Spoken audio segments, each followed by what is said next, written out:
Hello students, I am Gaurav Dane, lecturer in civil engineering department of government polytechnic college Sendhwa. आज मैं आपके साथ quantity surveying and costing 1 की video series का next lecture share करने जा रहा हूं। ध्यान से इसे सुने, समझे और अपने नोट्स बनाते चलें। सबसे पहले हम देख लेते हैं कि लास्ट लेक्चर में हमने कहाँ तक देख लिया था। लास्ट लेक्चर में हमने देखा था प्रिलिमिनरी और अप्रॉक्सीमेट एस्टिमेट क्या होता है, rough cost estimate based on plain area क्या होता है, उसके कैलकुलेशंस कैसे करते हैं, और तीसरा एस्टिमेट हमने देखा था लास्ट क्लास में, rough cost estimate based on cubic contents. ये तीन एस्टिमेट के टाइप्स हम देख चुके थे।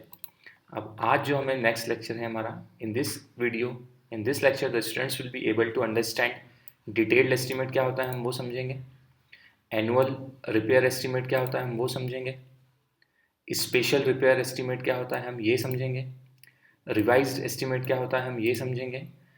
एवं सप्लीमेंट्री एस्टिमेट क्या होता है, हम ये समझेंगे। 5 तरीके के एस्टिमेट हमें इस वीडियो लेक्चर में देखना है।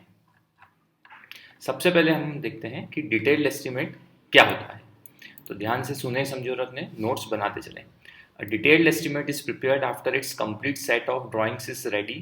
The quantities of various items of work are worked out from such drawings and are multiplied by the present rates of items of works to arrive at the estimated cost of the work.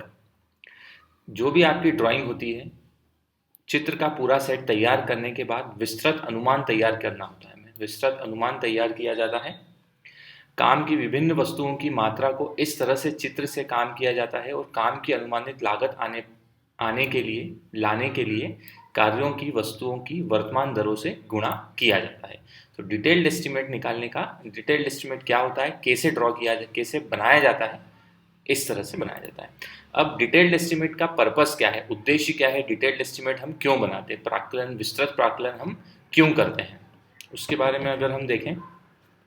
A detailed estimate is also required for the preparation of contract या agreement document जो बनता है। जो भी आपका contractor है और आप जो ओनर है, उनके बीच में कॉन्ट्रैक्ट होता है कि ये पर्टिकुलर काम हम इतने अमाउंट में करेंगे, इस पर्टिकुलर काम की लागत इतनी आने की संभावना है। तो उसके लिए भी डिटेल्ड एस्टिमेट को तैयार किया जाता है। The detailed estimate serves as a guide during the execution of work. जब एक्चुअल काम होता है साइट पे, तो डिटेल्ड एस्टिमेट एक गाइड की तरह काम करता है। It helps in computing the quantities of materials required and labor to be employed for the completion of various items of construction. Construction के विभिन्न आइटम्स को बनाने के लिए ये हमें मदद करता है, जिससे हम क्वांटिटीज ऑफ मटेरियल्स एवं लेबर निकाल सकें। अनुबंध या समझौते। अनुबंध दस्तावेज की तैयारी के लिए एक विस्तृत अनुमान भी आवश्यक है। विस्तृत अनुमान कार्य के निष्पादन के दौरान एवं मार्गदर्शक के रूप में कार्य करता है।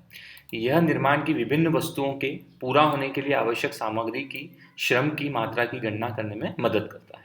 तो डिटेल एस्टिमेट का जो उद्देश्य है वो हमने समझ लिया। नेक्स्ट एस्टिमेट है हमारा annual repair estimate. Annual repair cost estimate is also called as annual maintenance estimate भी कहा जाता है, which is prepared to know the maintenance cost of the building, which will keep the structure in safe condition.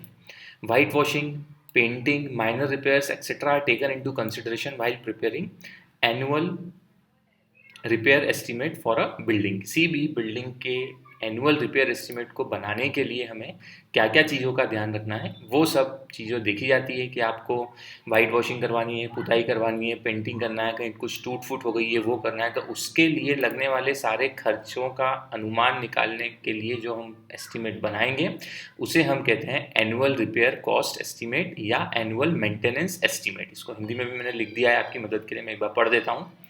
वार्षिक मरम्मत लागत अनुमान को वार्षिक रखरखाव अनुमान भी कहा जाता है, जो इमारत की रखरखाव लागतों को जानने के लिए तैयार किया जाता है, जो संरचना को सुरक्षित स्थिति में रखेगा। एक बिल्डिंग के लिए वार्षिक मरम्मत का अनुमान तैयार करते समय व्हाइट वॉशिंग, पेंटिंग, छोटी मरम्मत आदि को ध्यान में रखा जाता है। इसके अलावा भी बहुत सारी चीज़ें हो सकती हैं। अब अगला एस्टिमेट है हमारा special repair estimate. Special repair estimate is prepared in situations where the cost of materials increased when compared to annual repair estimate cost. इसके ऊपर जो हमने एनुअल रिपेयर एस्टिमेट निकाला था, इसके बाद अगर हमें आवश्यकता पड़ रही है कि कोई सा कॉस्ट ऑफ मटेरियल इंक्रीज हो गया हो, तो हम स्पेशल रिपेयर एस्टिमेट बनाएंगे। कब बनाएंगे? जब किसी मटेरियल की कॉस्ट बढ़ गई है, एस्केलेशन इन प्राइसेस हो गया है, तब हमें स्पेशल रिपेयर एस्टीमेट की बनाने की आवश्यकता पड़ती है। वार्षिक मरम्मत अनुमान लागत की तुलना में सामग्री की लागत में वृद्धि हुई स्थितियों में विशेष मरम्मत का अनुमान तैयार किया जाता है। ध्यान दें इसको। नेक्स्ट एस्टीमेट है हमारा revised estimate.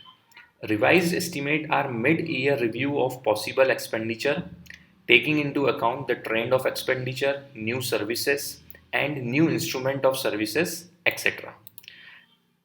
It is the fresh, detailed estimate of the additional works in addition to the original estimate. It is required when further development is required during the progress of work. Abstract should show the amount of original estimate and total amount including supplementary amount. Revise estimate क्या होता है? कुछ काम आप कर रहे थे, उसके बीच में आपको कुछ और सर्विसेज की आवश्यकता पड़ गई, कुछ एडिशनल वर्क आपको कराने की आवश्यकता पड़ गई, तो उसके लिए फिर से रिवाइज एस्टिमेट बनाया जाता है। जैसे संशोधित अनुमान संभावित व्यय की मध्य वर्ष की समीक्षा है, खर्च की प्रवृत्ति, नई सेवाओं और सेवाओं के लिए साधन आदि को ध्यान में रखते हुए यह मूल अनुमान के अतिरिक्त कार्यों को ताज़ा विस्तृत अनुमान है। कार्य की प्रगति के दौरान आगे के विकास की आवश्यकता होती है। मूल तत्व की राशि और पूरक राशि सहित कुल राशि दिखाना आवश्यक होता है या दिखाना चाहिए। तो इस कारण से रिवाइज एस्टीमेट बनाया जाता है। लास्ट एस्टीमेट है हमारा आज की वीडियो लेक्चर की सीरीज का supplementary estimate. This is an estimate for additional works only. The abstract shows the original estimate and total amount of the sanction required including supplementary amount. Supplementary estimate is required due to some new works or due to change of design, so additions or revisions of drawings may be necessary. यह केवल अतिरिक्त कार्यों के लिए एक अनुमान है। सार मूल अनुमान और पूरक राशि सहित आवश्यक मंजूरी की कुल राशि को दर्शाता है। कुछ नए कार्यों के कारण या डिजाइन के परिवर्तन के कारण पूरक अनुमान की आवश्यकता होती है, इसलिए चित्र के परिवर्तन या संशोधन आवश्यक हो सकते हैं। एक बार हम रिवाइज कर लेते हैं पूरा लेक्चर आज कि हमने आज क्या देखा, क्या सीखा। आज हमें 5 तरीके के डिटेल्ड एस्टीमेट हमने देखे हैं। डिटेल्ड एस्टीमेट क्या होता है, कौन कौन से प्रकार होते हैं उसके, annual repair estimate, special repair estimate, revised estimate और सप्लीमेंट्री एस्टीमेट।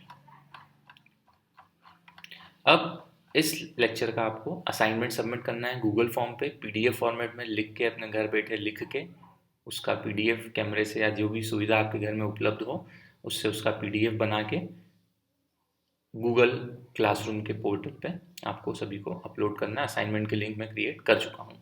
सबसे पहला क्वेश्चन आपको सॉल्व करना है, एक्सप्लेन डिटेल्ड एस्टीमेट्स, नोट्स तैयार करना है, थ्योरी वाला सेशन है ये। Explain annual repair estimate, explain special repair estimate, explain revised estimate and explain supplementary estimate। ठीक है, थैंक यू।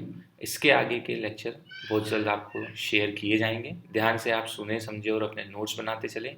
किसी भी तरह की डाउट की परिस्थिति में आप मेरे व्हाट्सएप नंबर पर या मुझे कॉल कर सकते हैं। ज़्यादा से ज़्यादा ये लेक्चर सीरीज़ अपने दोस्तों से भी शेयर करें। इस कोरोना महामारी के समय में घर बैठे आपकी पढ़ाई आसानी से हो सके। Thank you.